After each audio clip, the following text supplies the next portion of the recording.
महाभारत युद्ध समाप्त हो चुका था। धर्मराज युधिष्ठिर हस्तिनापुर के सिंहासन पर विराजमान थे, लेकिन उनके मन में एक गहरी चिंता थी। द्वापर युग समाप्त हो रहा था और कलयुग के संकेत स्पष्ट दिखाई देने लगे थे। युधिष्ठिर सोच रहे थे, आने वाले युग में धर्म का क्या होगा, सत्य का क्या हश्र होगा, मानव जीवन किस दिशा में जाएगा। उन्होंने अपने भाइयों भीम, अर्जुन, नकुल और सहदेव को बुलाया और कहा, हे भाइयों, मेरी चिंता किसी शत्रु से नहीं बल्कि कलयुग के आगमन से है। मुझे भय है कि यह युग मानवता को किस ओर ले जाएगा। अर्जुन ने पूछा, क्या कोई हस्तिनापुर पर आक्रमण करने वाला है? यदि ऐसा है तो आज्ञा दीजिए, मैं उसका नाश कर दूंगा। युधिष्ठिर ने गहरी सांस लेते हुए कहा, नहीं अर्जुन, यह संकट बाहरी नहीं बल्कि समय का है।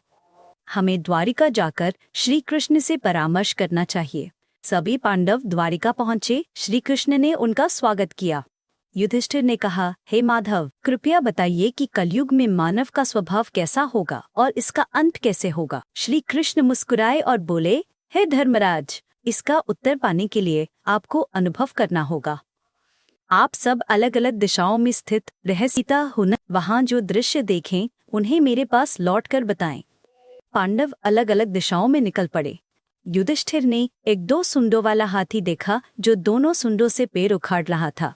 अर्जुन ने एक पक्षी देखा जिसके पंखों पर वेदों की ऋचाएं लिखी थी, लेकिन वह मृत जीवों का मांस खा रहा था। भीम ने एक गाय को देखा जो अपने बछड़े को इतनी जोर से चाट रही थी कि वह लहूलुहान हो गया। सहदेव ने 7 कुओं में से बीच का सबसे गहरा कुआं सूखा देखा। नकुल ने एक विशाल शिला को पहाड़ से लुढ़कते देखा जो बड़े बड़े वृक्षों को उखाड़ रही थी, लेकिन एक छोटे पौधे के पास पहुंचते ही रुक गई। संध्या होते ही पांडव लौटे और श्री कृष्ण को अपने अनुभव बताए। श्री कृष्ण ने कहा, 2 सूंडों वाला हाथी दर्शाता है कि कलयुग में शासक दोनों ओर से शोषण करेंगे। वेदों वाला पक्षी जो मांस खा रहा था, यह संकेत है कि विद्वान लोग ज्ञान का उपयोग केवल धन कमाने के लिए करेंगे। गाय का अत्यधिक स्नेह बताता है कि माता पिता का अति प्रेम बच्चों को आत्मनिर्भर बनने से रोकेगा। सूखा कुआं दर्शाता है कि लोग दिखावे में धनवान होंगे लेकिन दूसरों की भूख प्यास की परवाह नहीं करेंगे। छोटे पौधे के सामने रुकती शिला यह बताती है कि कलयुग में धन और सत्ता मनुष्य को नहीं बचा पाएंगे, केवल भगवान का नाम और सच्ची भक्ति ही रक्षा करेगी।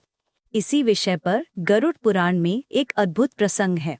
गरुड़ जी ने भगवान विष्णु से पूछा, हे प्रभु, कलयुग को सबसे भयावह क्यों माना जाता है? इसके अंत के क्या संकेत होंगे? भगवान विष्णु ने उत्तर दिया, हे गरुड़, जब अधर्म और पाप अपनी चरम सीमा पर पहुंच जाएंगे तब सृष्टि का अंत होगा। इसके 5 प्रमुख संकेत होंगे। पहला संकेत, मानव आयु का ह्रास। मनुष्य की आयु मात्र 2 वर्ष रह जाएगी।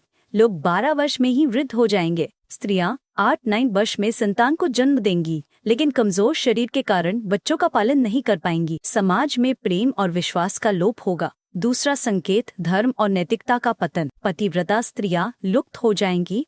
लोग धार्मिक कार्यों को त्याग देंगे। जल की कमी से स्नान बंद हो जाएगा। भोजन में मांसाहार का प्रभुत्व होगा। रिश्तों में विश्वास खत्म हो जाएगा। तीसरा संकेत, प्रकृति का विनाश। वृक्ष फल देना बंद कर देंगे। केवल शमी वृक्ष जीवित रहेगा। गायों की पूजा बंद हो जाएगी। भोजन की कमी से लोग भूख और कुपोषण से ग्रस्त होंगे।